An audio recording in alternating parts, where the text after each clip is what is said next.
कथा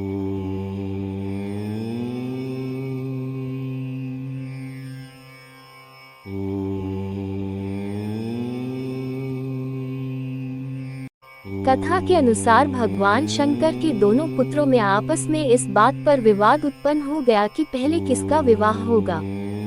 जब श्री गणेश और श्री कार्तिकेय जब विवाद में किसी हल पर नहीं पहुंच पाए तो दोनों अपना अपना मत लेकर भगवान शंकर और माता पार्वती के पास गए। अपने दोनों पुत्रों को इस प्रकार लगता देख पहले माता पिता ने दोनों को समझाने की कोशिश की, परंतु जब वे किसी भी प्रकार से गणेश और कार्तिकेयन को समझाने में सफल नहीं हुए तो उन्होंने दोनों के समान एक शर्त रखी। दोनों से कहा कि आप दोनों में से जो भी पृथ्वी का पूरा चक्कर सबसे पहले लगाने में सफल रहेगा उसी का सबसे पहले विवाह कर दिया जाएगा। विवाह की यह शर्त सुनकर दोनों को बहुत प्रसन्नता हुई। कार्तिकेयन का वाहन क्योंकि मयूर है इसलिए वे तो शीघ्र ही अपने वाहन पर सवार होकर इस कार्य को पूरा करने के लिए चल दिए, परंतु समस्या श्री गणेश के सामने आई।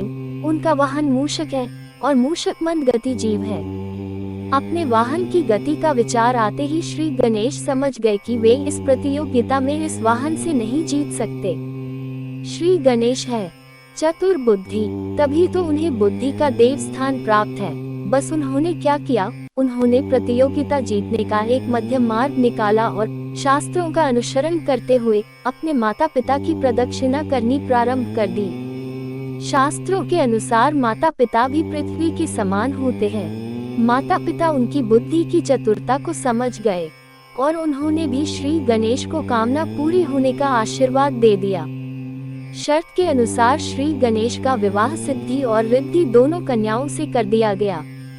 पृथ्वी की प्रदक्षिणा कर जब कार्तिकेयन वापस लौटे तो उन्होंने देखा कि श्री गणेश का विवाह तो हो चुका है और वे शर्त हार गए हैं। श्री गणेश की बुद्धिमानी से कार्तिकेयन नाराज होकर श्री शैल पर्वत पर चले गए। श्री शैल पर माता पार्वती पुत्र कार्तिकेयन को समझाने के लिए गई और भगवान शंकर भी यहाँ ज्योतिर्लिंग के रूप में अपनी पुत्र से आग्रह करने के लिए पहुँच गए।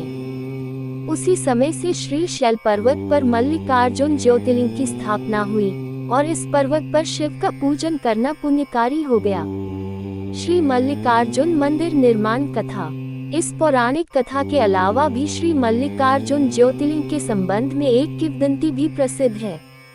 किंवदंती के अनुसार एक समय की बात है, श्री शैल पर्वत के निकट एक राजा था जिसका नाम चंद्रगुप्त था। उस राजा की एक कन्या थी। वह कन्या अपनी किसी मनोकामना की पूर्ति हेतु महलों को छोड़कर श्री शैल पर्वत पर स्थित एक आश्रम में रह रही थी। उस कन्या के पास एक सुंदर गाय थी। प्रति रात्रि जब कन्या सो जाती थी तो उसकी गाय का दूध को दो कर ले जाता था। एक रात्रि कन्या सोई नहीं और जागकर चोर को पकड़ने का प्रयास करने लगी। रात्रि हुई, चोर आया। कन्या चोर को पकड़ने के लिए उसके पीछे भागी, परंतु कुछ दूरी पर जाने पर उसे केवल वहां शिवलिंग ही मिला। कन्या ने उसी समय उस शिवलिंग पर श्री मल्लिकार्जुन मंदिर का निर्माण कार्य कराया। प्रत्येक वर्ष यहाँ शिवरात्रि के अवसर पर एक विशाल मेले का आयोजन किया जाता है। वही स्थान आज श्री मल्लिका अर्जुन ज्योतिर्लिंग के नाम से प्रसिद्ध है। इस ज्योतिर्लिंग के दर्शन करने से भक्तों की इच्छा की पूर्ति होती है और वह व्यक्ति इस लोक में सभी भोग भोग कर अन्य लोक में भी श्री विष्णु धाम में जाता है।